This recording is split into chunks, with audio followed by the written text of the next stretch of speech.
Out here riding east of Fernie, testing out the new Savior heated leather motorcycle gloves. Hey, let's pause there for a second.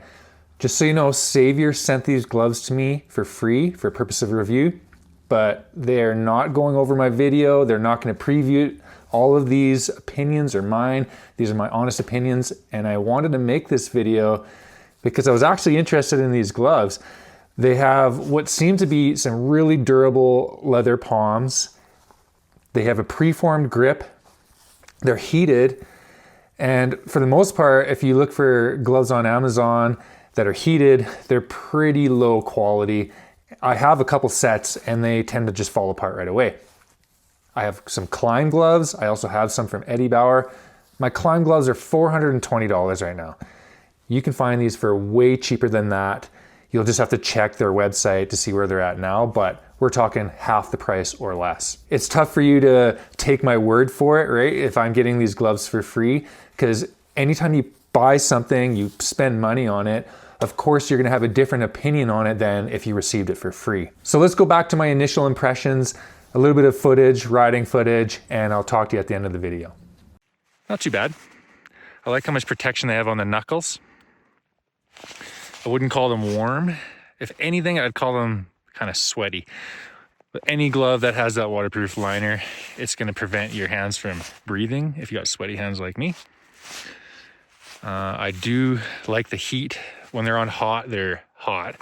They're also Bluetooth, so they connect to your phone app and you can adjust those heat levels, which is pretty sweet. I actually have them just on low right now. And so when they're sitting on the sled seat here, I just flip them upside down and that heat, which is on the back of the hands, can pass up through them. They're not wet from sweat, but I think by the end of the day, they'll be pretty much drenched. It's minus 11 Celsius at the truck today. We're in a basin now, kind of above the inversion, and it's way warmer. We're kind of sweating because we've been riding around through the trees. These guys are stuck up in here. Don't know what's taking them so long. Anyways, keep riding.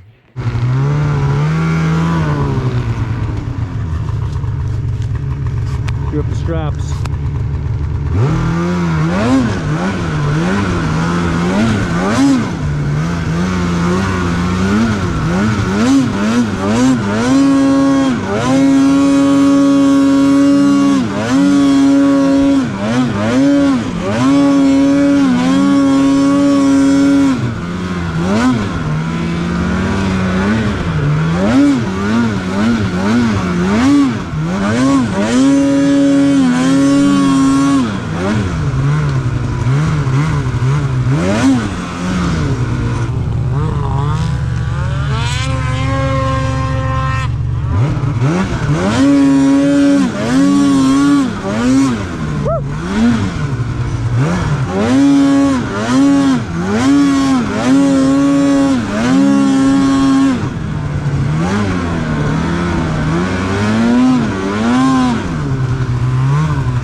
You'll see where I dropped down to the left there, I straddled the tree.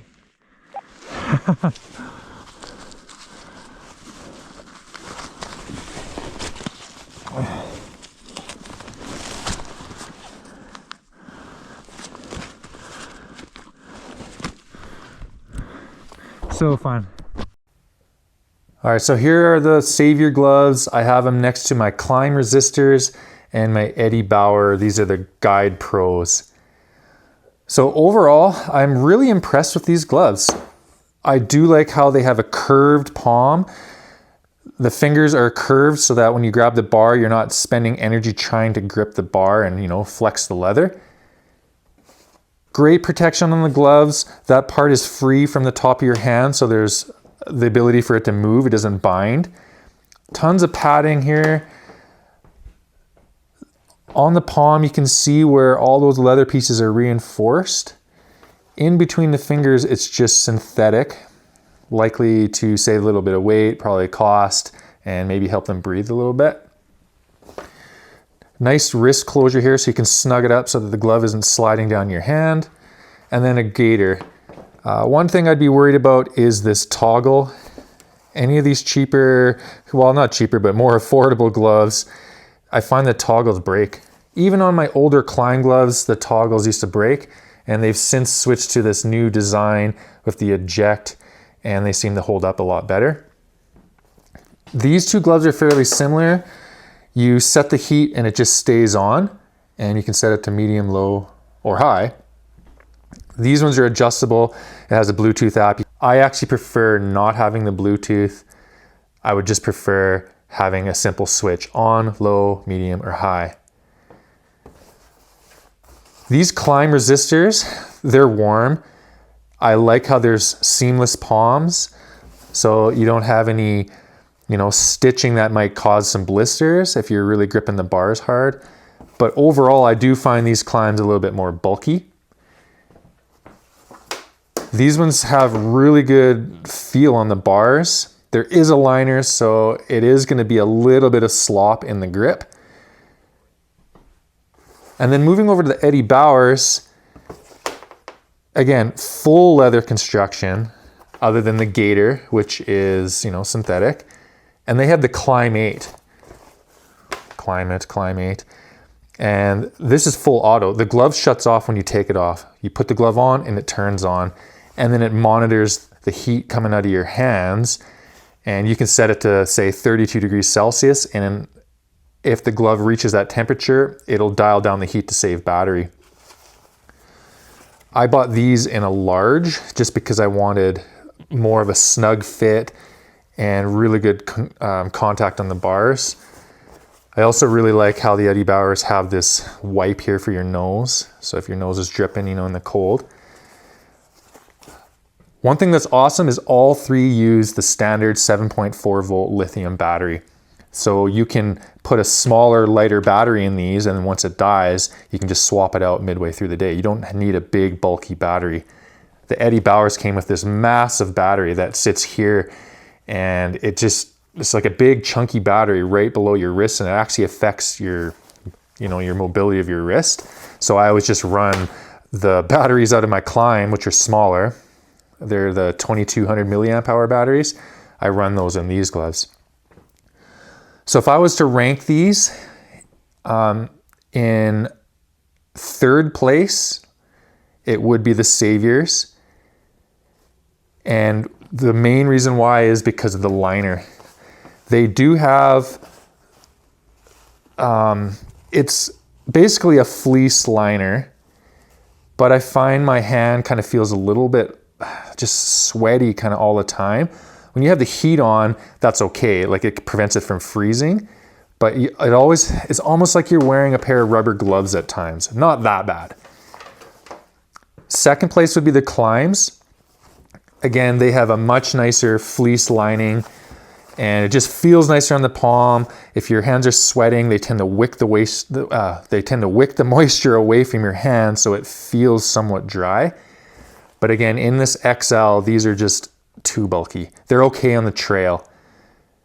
The Saviors, I was able to ride all day, technical tree riding. I had really good feel. They're a fairly slim, low profile design. In first place though, definitely it's gonna be the Eddie Bauer.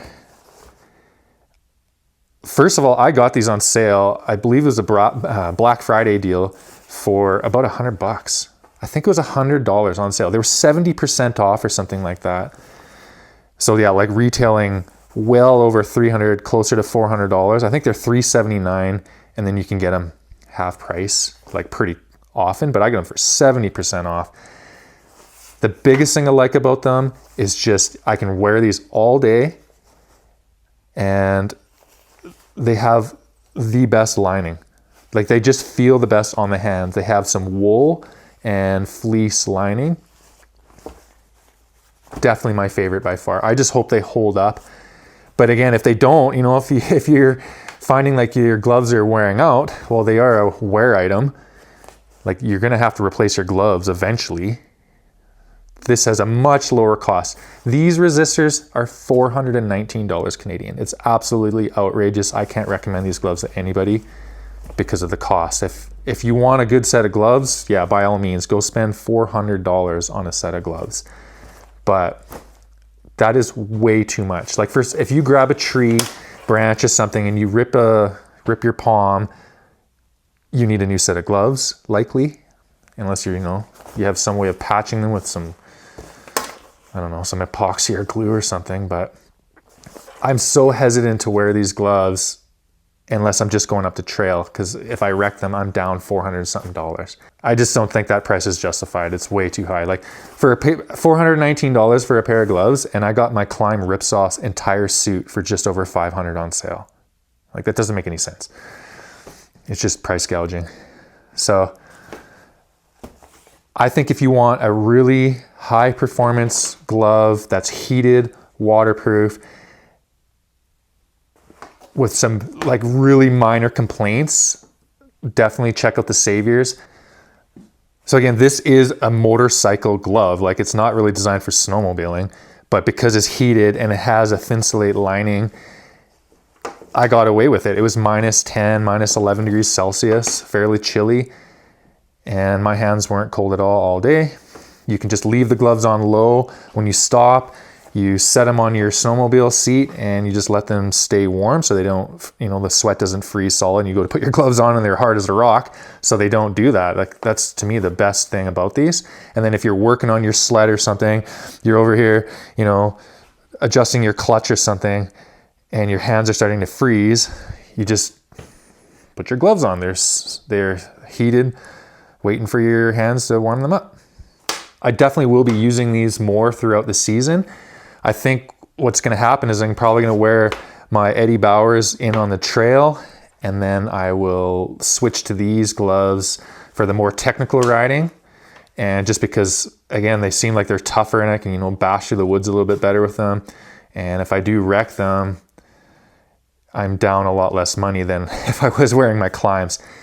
I will be testing the Klim Power Cross heated gloves soon, and let you know how I like those. I got a feeling they're still gonna be a little bit too bulky. And then maybe eventually one day I'll try to pick up a set of the Inversion Gore-Tex heated gloves. All right, that's it for this video. Smash that like button for me. And if you got any questions, put them down in the comments, and I'll see you next time. Bye.